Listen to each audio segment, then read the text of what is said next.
But let me say this. We've got someone else in the studio. And before I do the introduction, let me tell you how I met her, okay? So I was at the You Think You Got Bars event. Shout out to my boy Marcus Hall, the Kingdom Choice Awards, the whole team. They do such a wonderful job. Richie Righteous as well for hosting the event that night at his church. And man, there was so much going on that night. So many good people representing. And what I love about it is, while it may be quote unquote a competition, the way that Christians are handling themselves in the midst of this competition should be acknowledged. So first of all, let me say that. But she was a beast, okay? And at one point even just took someone else's track and went behind them. I mean, it was a moment. And so let me introduce you to Lyra C, Brooklyn-born Christian hip-hop artist who's not only captivating listeners with her infectious beats and heartfelt storytelling, but also using her music as a ministry to spread the message of hope and salvation. Lyra C, welcome to Holy Culture Radio. Thank you. Thank you for coming. I'm so excited to be here. It's such an honor. Thank you. I'm excited to have you here. We have a lot to talk about in a little time, so let's jump in. Okay. So what's one thing you see now you get to cheat because you heard me ask the other people this question, so you probably thought about it. What's one thing you can share with people that most people don't know about Lyra C? Even your closest friends. I'm gonna make it tougher. Your closest friends. What's one thing you can say that even they will say, I gotta call her when she gets off that interview because I did not know that. Okay. Well, one thing about me that a lot of people don't know actually is that I want to own a farm one day. Is that right? Yeah. Where are you born and raised? In Brooklyn, New York. And what brings about farm aspirations? I don't know. Like, I just always loved animals as a kid. Like, I always had like dreams and aspirations to be like a veterinarian. Have you ever been on a farm? I have. Okay, and so you liked it? Yes, I loved it. What did you enjoy most? Just feeding the animals, being around them. Any particular animals? All of them. Non-domesticated. You like that whole thing? Everything. God bless you. All kinds. I pray you get your farm. That's one thing. And well, another thing that most people may or may not know is that I'm actually an author as well. Ah, nice. Yeah, so I wrote my first book a few years ago, and I should be releasing my second one soon. Beautiful. Called Prayers That Make Hell Nervous. Beautiful. And Prayers That Make Hell Nervous. What's your pen name? As an author, what's your author name? Charlene Langhorne. I'm struggling with the Charlene. I know. So before we went on, y'all, I said to her, this whole thing she's doing here, right? This whole thing of being reserved and seemingly a little shy, if that's the right attribute. I saw none of that it's the first time I saw it. So I said, I don't know what you're doing right now, but whatever it is, I'm not fooled. And so, but everybody, Jared All-Star, Lady Davina, and Euro said, "Oh no, that's her. That's the normal her." Mm-hmm. So then when you told me your name Charlene, it's like, what are we talking about? I'm so lost. I know. I'm so lost. Okay, so back to Lyra C. Let's put the Batwoman suit on or whatever it is. No, but let's talk about the books for a second. What made you become an author as well? Well, at the time, I think I had received a word that I was supposed to write a book. I always was a writer. I always enjoy writing. So at that time, I was like in an intercessory class and I was learning the art of intercession. Okay. And we had like homeworks to like write out prayers and things like that. So I would write out prayers, but then the Lord began to speak to me about adding my testimony to the book. So I started writing my testimony as a form of healing for me. And I attached the prayers that helped me overcome those moments in my life that I was struggling with. And then it all just kind of came together as a book called Prayers That Make Hell Nervous. And it wasn't just simple prayers. It was decrees. It was declarations. It was things that would help you go through, help usher deliverance for you as well, and healing. So that's how that pretty much came good. about. Well, I guess I can ask, since it's in a book, what were you trying to get over? What I was trying to get over was a lot of things in my childhood. Growing up not having a mother, and then also growing up with my father, who was a single father doing the best he can, but still kind of like trying to navigate his own life. So I pretty much was on my own at the age of 14 years old, and I kind of just was in the streets, for a lack of better sense, and became gang affiliated, selling drugs, getting involved with just a lot of things that a normal 16-year-old girl wouldn't really technically be doing. But because I was raised by all men, I kind of had like a little bit of a mannerism that kind of kept me while I was out there. So just trying to get over a lot of childhood pain, rejection, traumas, just all of those things. And then as I even went throughout the course of my life, even in my adult age, just dabbling into new age spirituality, witchcraft, black magic, occultism, like went all the way down the rabbit hole. And so it was a lot of things coming into Christ that I had to break off. So that book was just given the whole thing. Yeah. Wow. You ever see the movie The Temptations? No. It's one of my favorite movies. Top 5 movies for me. One is Remember the Titans, Denzel Washington. Okay. But the Temptations movie, which goes through them coming together as a group, was one of my favorite movies. And one of my favorite parts in that movie is the second lead singer, I think it was. David Ruffin had left the group. This other guy comes in, and the producer writes this song for them, and he mentions his father. And the guy goes and says, he's so mad with the producer. Man, how can you write that song? You know my father, da-da-da-da-da. And he said, I didn't know. He said, but that's okay. Use it. Use that anger in the song. Yeah. Use all of that. Yeah. Is that true for you? Are you using that in your music? Honestly, yes. Honestly, yes. Is that a conscious decision, or does it just kind of happen? It kind of just happened. It wasn't a conscious decision, but because I was just inflicted with a lot of pain, and I didn't really have a vessel to kind of like to channel it. So writing had became that for me. It wasn't intentional. It was just like my pain literally just turned into my passion. Wow. Yeah. So it, and it worked. It worked because I did receive a lot of healing through it. I don't know about you, but I don't know about what anyone thinks. I think some of the best art and creative works, and even the professions people go into, are birthed from our points of pain. Yeah. When our pain is rechanneled into, and we understand the passion that comes with it, and Lord, if it's the purpose we've been given our gifts and talents for, it just flourishes. I mean, and speaking of flourishing, how long have you been doing Christian hip hop now? Speaking of flourishing. I would say now like a year and a couple of months. This is crazy. Yeah. This is crazy. So many of y'all going, I don't know who Lyra C is. Well, that's why. Okay. Yes. 18 months. Yes. But I personally saw something that night, and at the KCH stage, when you ministered, that made me say, oh, I need you to come. Yeah. I need you to come. There was something I saw that just was special to me. When you think about your creative process, as you've been learning and putting this stuff into motion, and maybe let's just talk about that. What made you do the first song? How did the first song come to be 18 so months ago?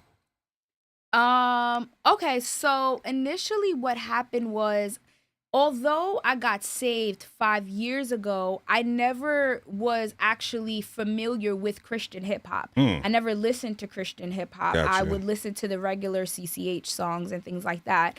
Until one day, Richard Dolphin and his wife Eve had took me to the KCA pre-show. And that's when I first got exposed to Christian hip hop music. And I was like, oh, I like this. This is different, because I've always loved hip hop music, but I never knew that you could do it as a Christian. And this was 3 years ago, maybe 4 years ago. I would say about three years ago. Wow. 3 years ago. Okay. I think at that time, there was a few artists that was there that stood out to me. I think MTM Isaiah was one of the artists that stood out to me. But then after that, Hog Mob Dante went on. And it was just like something in me, something in my spirit clicked. It connected and said, I think I can do that. Like what he did, it was just like, I want to do that. And you had not been rapping at all? Not technically, no. Technically, no. I was playing around with some things, but never took it serious like I am now. Writing poems? Yes. I started out doing poetry, actually. So I started out writing poems, but never actually put like a beat to it. Always was interested. People always kind of like try to get me to do it, but it was never like something I was really going to do. Right. And even when I started writing, I started doing it as a hobby because I was in a place in my walk with God where I kind of I stopped praying. Like I didn't want to pray anymore. I was mad with God with a few things. Like I was kind of losing my faith. So I started writing prayers and then turning them into songs. Was this before the book was published? Or This the book was already out? After the book. This was after the book. Okay. So none of the prayers that I have in my book are anything like my songs, but after the book, I stopped praying. I lost my fire and desire to want to pray. And God just pretty much started downloading a new way that I could communicate with him, and that was through music. And I would just tell God how I feel. Like, is it supposed to be this hard to be a Christian? And just talk to him about all of these things. And that's how the music started coming about. Got it. Now, when Euro, your husband and manager, when did you two get married? When did you two come together? Oh, I'm trying to paste this whole picture together. Yeah, we got married on July 4th last year. Last year? Yeah, so we're fairly newlyweds. Congrats. Congrats. But we have been courting for 5 years prior to Courting that. for 5 years. Okay. Okay. Okay. And I see the intentionality of using the word courting for 5 years. Wow. I'll tell you what, there's some come together stories in the building today. Praise God. Yes, we actually have a pretty interesting story. My first time ever being in a church was the church that I got saved in, and I gave my life to the Lord. And that had happened to be the church that my husband was in. But I never really paid attention to him. Really, at first, I didn't really know who he was. But yeah, he was my pastor's son. Gotcha. Are you blushing? I think she's blushing, bro. Because that was a thing, like, the girl who married the PK. Yeah. Was it like unrest, civil unrest in the church? Yeah. She got him, yo. Yeah, she got like him. that. Because my husband, he would never talk to nobody. He was very quiet, very reserved, very to himself. So then when I came around, they're like, oh, he's smiling. And you came around as Charlene, not Lyra C. Correct. Wow. Correct. So how we first initially our first conversation was, I found out that he was a producer, that he was writing music. And then I was playing around with him. I was like, okay, so let's do a song together. And he was like, all right, bet. And like, let me get your Instagram. And I was like, okay. Interesting. Then I gave him my Instagram. Never did the song together until 4 years later. Gotcha. After you got married? After, yeah. What was that? Euro's not here to, Euro, stand up. Was that intentional? Did you hold back until y'all got married or what? You could just say yes or no. Just give me a sign. Yes or no, bro. We don't want an explanation. No explanations. Just, huh? Oh, he's coming in to intro Euro into the building. Crash my interview. This is what we can do on Only Culture Radio. We can go ad hoc. Go ahead. Tell your side, brother. A little bit. Uh-huh. So, yeah. So, let me tell my side. Please. So, yeah. So, yeah, we introduced our song together, and, she mentioned me, like, she does a little song. I couldn't believe it. I was like, oh, you do? And we started introducing, I said I was a beat maker because I've been making beats since young. Like, I've been loving how to make beats. I learned how to do mixing. I went to college for it, so started doing it. So, we chatted it up.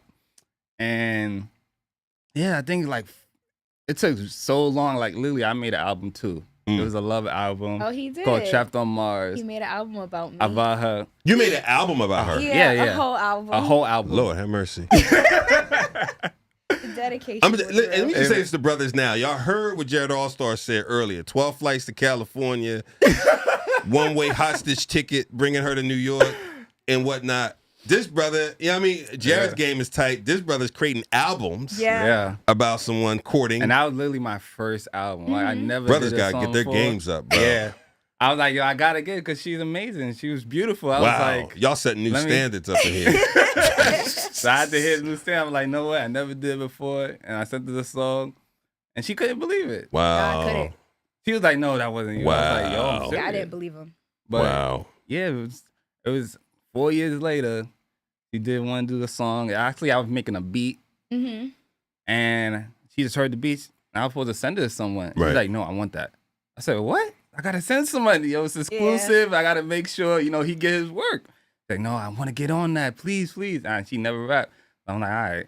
And she got on it, killed it. Yeah. Killed it. Like, That's dope. Yeah. killed it. That's dope. And I'm not gonna lie, like my husband being my producer, I know sometimes people be hitting him up for beats, but if it's a fire beat, I'm gatekeeping. You ain't getting that beat. Like, yo, Listen, make a new Gatekeeping. beat. You ain't getting that beat. I'm adding that to the Jared Sanders post about gatekeeping. I'm gatekeeping straight up. Okay, ain't so getting that beat. wow. So now fast forward to where you are now. The journey over those 18 months has been incredible. Like Yeah. how are you thinking now about what you want to do as a CHH artist, minister, however you see yourself? What is it you want to achieve? What do you want to do? If I could be quite honest, just because I seen the effects of what my music and my ministry together has empowered the body of Christ. My goal is to continue to do that. It's to continue to tell my testimony through my music. It's to continue to lead souls to Christ through music, because sometimes people may never step foot in the church. This may be my only way to reach those people.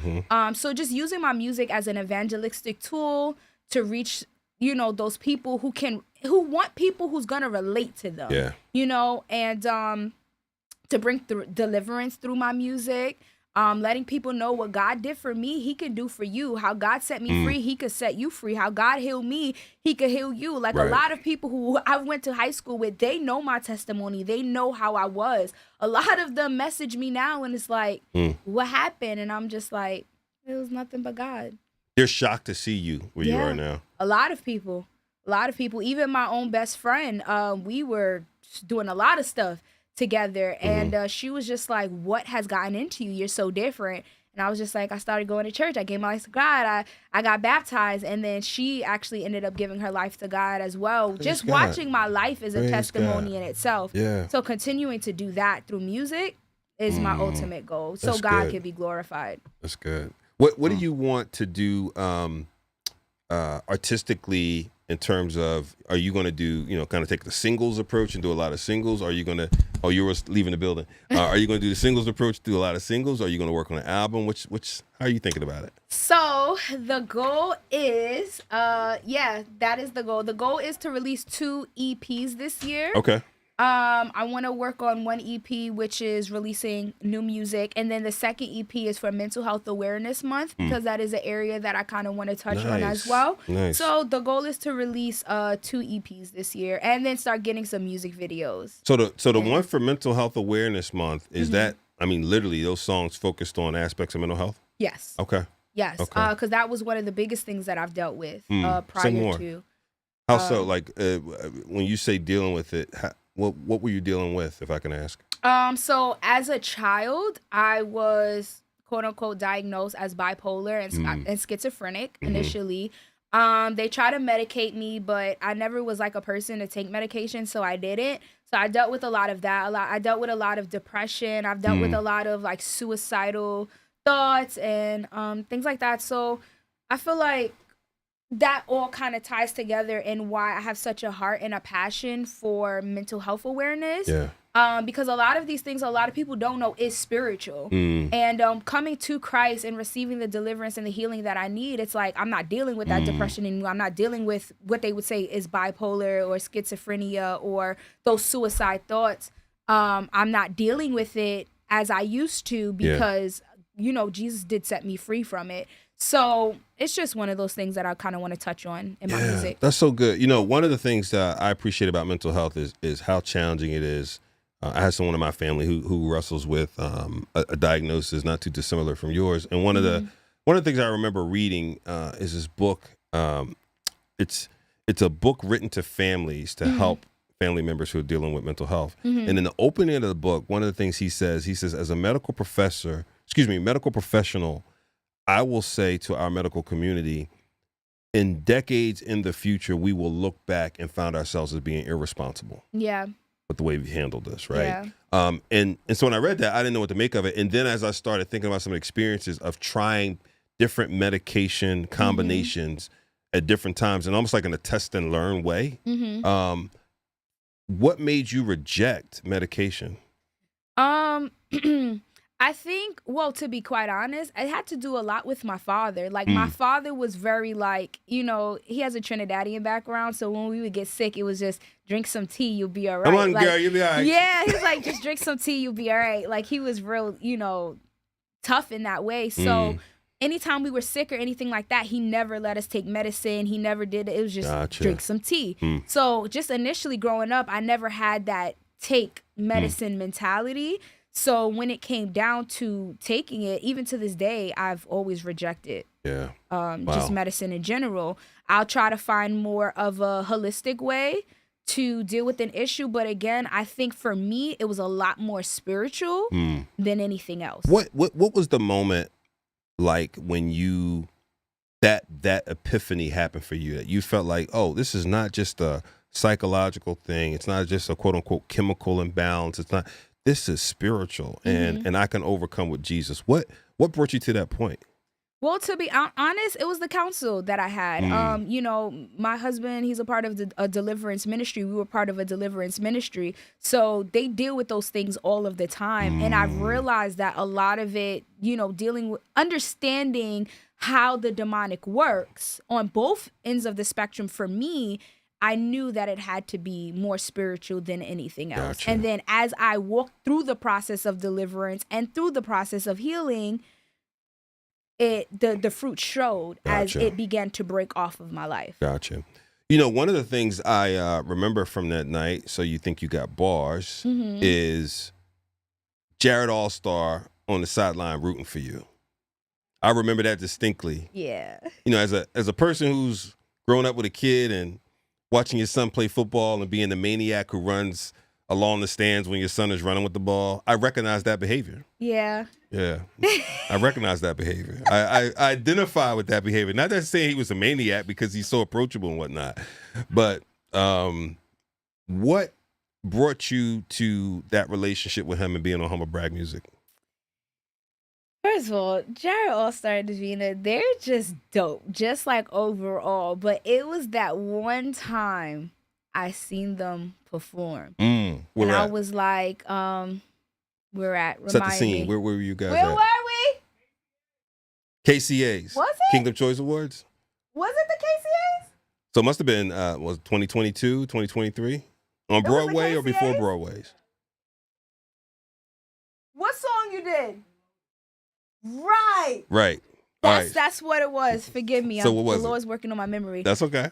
So it was at the KCAs and they was performing Reloaded, and I was just like, oh my God. But it was something about even before that, Conquest had released a video, and his verse on Conquest song, John Wick 4, I was just like, here's what stood out to me in the video.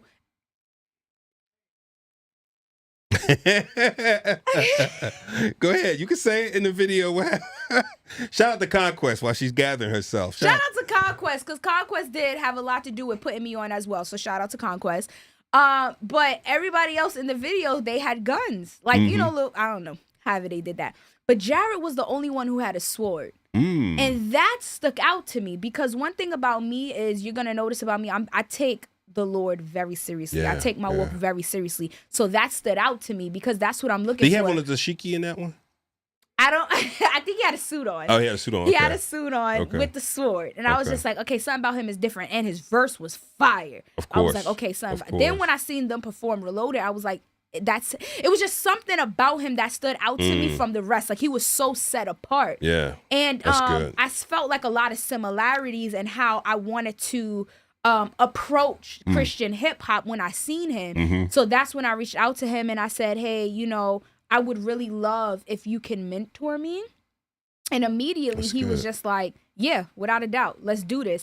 And ever since then, like day one, him and Davina has been riding with me nonstop. And as So You Think You Got Bars, he knew for me it was hard because I did not want to do it. Yeah. I didn't want to do So You Think You Got Bars to begin with. I didn't like the idea of a competition. You would never know that. Yeah, I didn't like it. I did not like nothing about it. Well, you would never know it once Lyra C showed up. Maybe Charlene didn't like it. Charlene didn't like but it. Lyra C Lyra loved C it. was up for the challenge. Yeah. But Charlene was like, I don't want to do it. And every single day I was calling Jared and Davina like, nope, I'm out. Really? I'm not doing it. I did. And they convinced you otherwise? And they was like, yeah, no, you don't have a choice. Let's go. Let's Wow. get That's it. what I love Let's get mentors like that. Yeah. Air horns. They did not let me back out at all. So I'm pretty sure that's love why that. on the sideline he was just like, I love that. you know, because it was a press. It was a press. Yeah, I love that. Yeah. So, so you're on Humble Brag Music. Let me ask you this: what's it been like so far connecting with other women in Christian hip hop, if you have? I don't think I have yet. Okay. It's definitely been in conversation. But I don't think I have yet. Is there a reason why not? Not in particular. Okay. There's definitely some artists that I want to work with, like Kilonda. I definitely want to work with her. I think she's dope. I need a record with Lady Davina, okay? That should be in the pocket. That should be done. Right? I mean, I need a record with her. That's home base. You know, but just because I'm still like, you know, trying to get, you know, the logistics in order. Yes. Then once after that, we're definitely going to work on those collaborations. So as you work on these 2 upcoming EPs, do you see some of the collaborations coming to life on that? Oh, absolutely. Who, if you had to name 5 women, let's make it shorter, 3. Okay. 3 CHH women artists. Ooh. Are there 3 that come to mind that you would love to see on the projects? Oh, word. Mighty Love. Mighty Love. Mm-hmm. That's my girl. I love her. So definitely Mighty Love. Definitely Kilonda. Kilonda's super dope. I would even go as far as saying Angie Rose. I didn't want to lead the witness. Yeah. That's what I was thinking. Yeah. I was thinking Angie Rose. I would go because as far of the to topics. say Angie.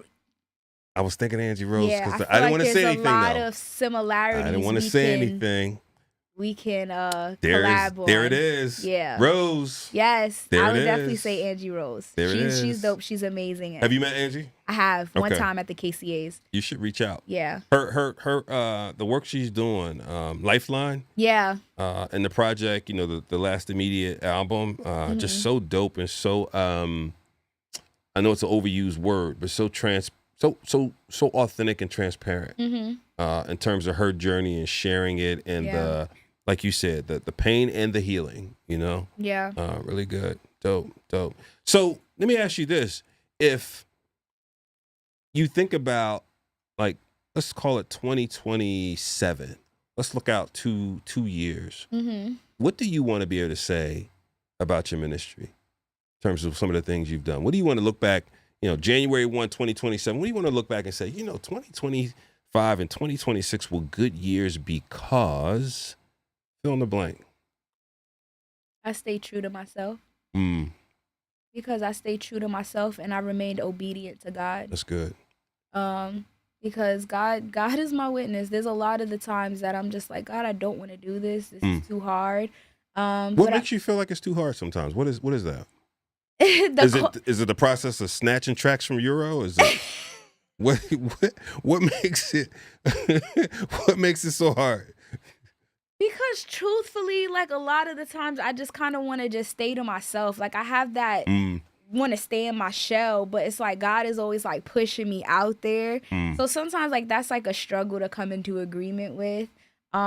It takes you out of your comfort zone. Yeah, your natural like comfort zone. it takes me out of my natural comfort zone. I know a lot of people wouldn't believe it, just seeing how sometimes I'll be moving and shaking. But the truth of the matter is that's God. I feel like God gives me the power and the anointing to do that because of my obedience. Yeah. Not because that is truly something that I want to do. But my whole thing is just remaining true to myself, just continuing to keep the music about the Lord. Yeah. Keeping it about what glorifies him, keeping it about what will please God. Yeah. Like, because that's the only reason why I do it. I only do it to please God. I only do it to make him happy. I don't do it for any other reason. I don't care for the accolades. I don't care to be seen, to be heard. I ask God all the time, move me out the way so they can see you. So if I want them to see God through me, if they've never walked in a church, at least they can see God through me. And that's my mission. And if I don't do that, then I have accomplished nothing. Yeah. Well, I mean, I don't know how this is going to land on you, but the more you keep that posture, the more God's going to use you. Right. Right? He needs people who are focused on his glory. That's it. No matter how great your gift and talent is, it's given for utility for his glory. Absolutely. And as long as you keep that posture, he's going to continue to elevate you. So I hope that's good news for for you, depending on who I'm talking to right now, Charlene or Lyra C. You know what I mean? So you're gonna have to accept that. Have you ever taken a personality profile, like a Myers-Briggs, a Hogan? I have. What have you taken? I've taken a Myers-Briggs, I believe. Where you come out? Do you remember? Introvert, extrovert. Mm-hmm. I think I was both. Well, you can't be both. Yes, you can. Well, you could be on the line. There's a name for both. Oh, you're right. You're exactly right. Yeah, I forget the You're name exactly of it, but I right. came out That's both. right. I I'm remember. That's introverted right. and extroverted. Interesting. Yeah. Which means it's situational. Yeah, it's situational. Yeah. Like there's times where I could really just come alive and be super outgoing, but I have a meter.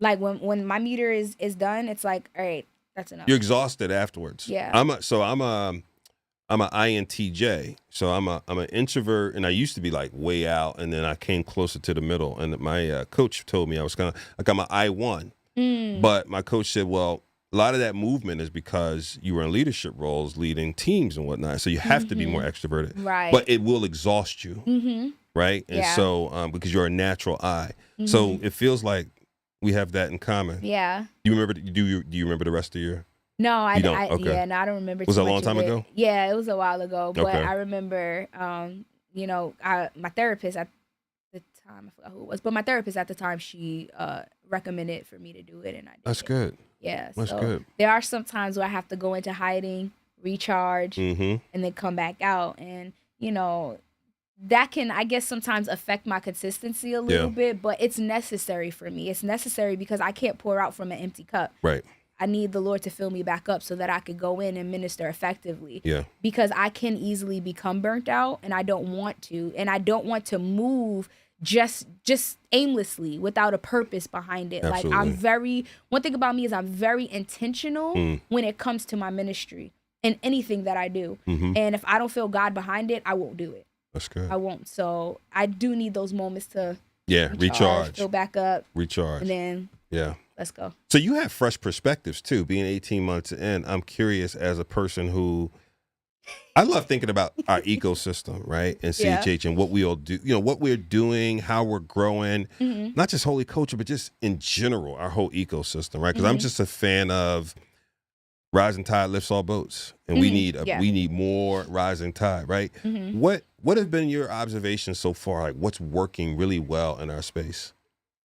Just messing with me. I see. Because this question, Pull the microphone a little closer, please. We don't want to miss anything.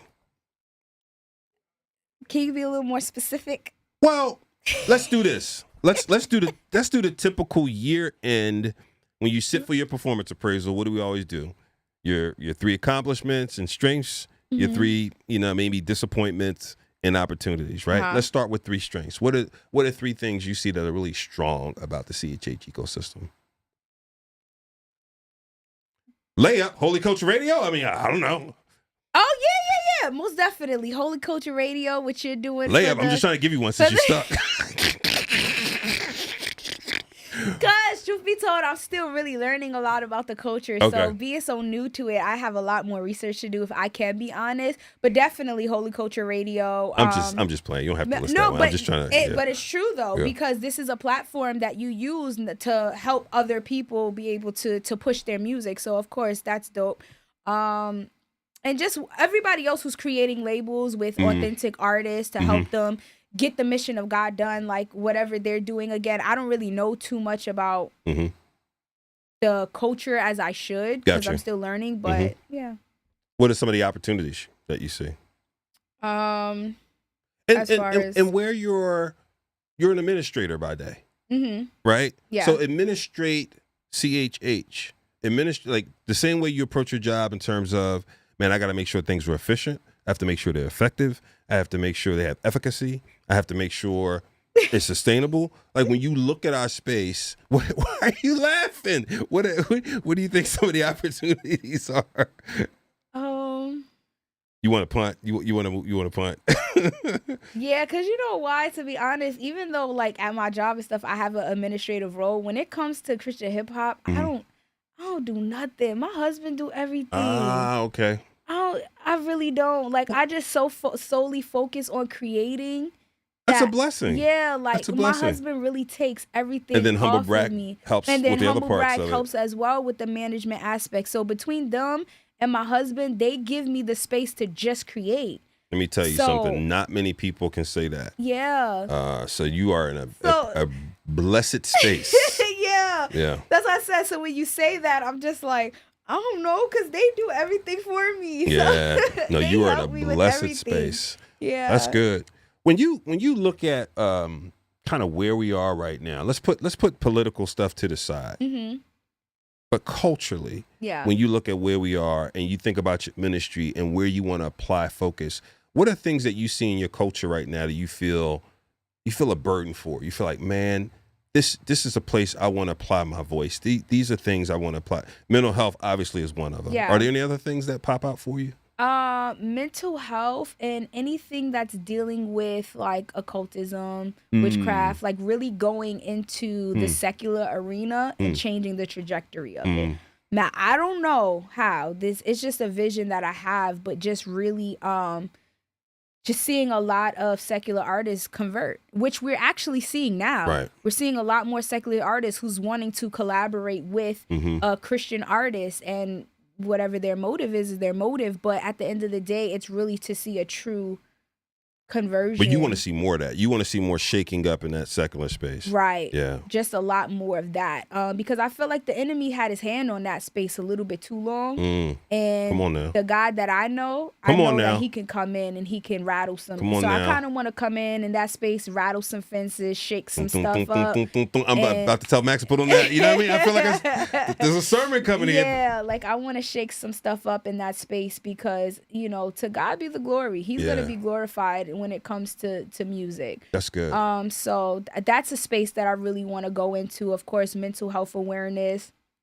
And just really targeting women who've been rejected, dealing with abuse. Like, so there's so many areas that that I've been through that I really want to help usher people into. Yeah. In that space. So yeah. The cult piece in secular hip hop, from your observations, is it very prevalent in secular hip hop? Cultism? In what sense? Well, you identified that, and I didn't know if it was predominantly from self-lived experience and what you went. That's where it's coming from. Yeah, mostly that. It's mainly coming from that because even though I wasn't doing music in the secular world, I was surrounded by secular artists. So I seen a lot of the ins and outs and the things that people were willing to do and how far they were willing to go just for the money, just for the fame. And from the outside looking in now as a Christian, it's just like, well, what does it profit you to gain the whole world but lose your soul? Yeah. And kind of just bringing back the understanding that your soul is worth more than anything. Because the one thing that I've experienced with the enemy when I've partnered with him myself was he will turn on you. Yeah. There will be a day where he will show his back to you, but God never did that and he never will. Right. So yes, for me, it's just like understanding that. That's good. Like, yeah, you may have the fame now, the money now, the power now, but that's all going to come crashing down. Like God, he remains the same forever. His word remains the same. And just helping people understand that that's what's truly important. Yeah. There's somebody watching right now who is saying, man, I need to follow some of that path and step into some of those footprints behind Lyra C. What would your real advice be to someone who's starting and they believe that God has called them to do ministry through Christian hip hop? What would your advice be? Just as Jared said, make sure you're called to do it. Right. But aside from that, just keeping God first. Seek first the kingdom of God and all his righteousness, and all things will be added unto you. So continue to keep God first. Let him be the center of all that you do. Let him take control of your ministry and just be obedient to how he wants to use you. And don't worry about what people say or how they feel when it comes to how your music may sound. Just remain obedient. Yeah. Like a lot of people, I feel like sometimes they want to see me be a certain type of artist, but my ministry and my music is going to be very ministry based, and it's going to share a lot of my testimony, because this is the lane that God had put me in specifically to reach who I need to reach. So I don't care about trying to make people dance around, and I don't care about all of that, because if it doesn't move you or lead you to the cross, then it doesn't even matter. So just stay in your lane, do what God told you to do, remain obedient in that, and don't worry about trying to fit in to the culture. Just be you. That's good. That's good. The 2 projects that are coming, let's give some anticipated dates so we can give people something to look forward to. So I think Mental Health Awareness Month is in the month of March, if I'm not mistaken. So we definitely want to push some singles out for March, and then release the project at a later date, which I have to consult with my managers about. Everyone's here. Can I get a date? I mean, it's not like they're not accessible. They're accessible right now.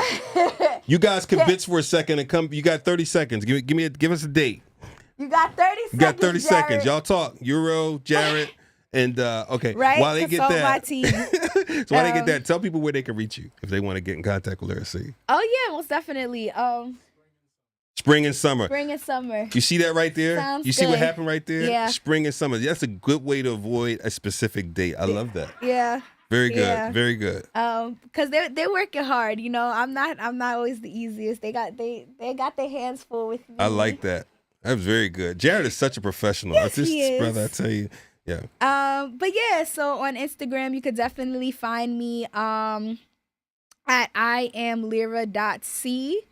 On YouTube at Lyra C. See this? I gotta do better with Let's go to your Instagram. Tell them. Let's send it to your Instagram. IamLyra.C. That's what's up. That's my send Instagram. them there. And y'all stay tuned for these projects. Yeah. Good. Awesome. Hey, y'all. This has been another episode of The Cool Link Solution. Again, Lyra C in the building. And keep it locked right here. We're going to play some of her songs. And then you know what it is at 2 o'clock. Yes. Our brother King Size will be up with what it is, what it be's like. Thank you. Thank you.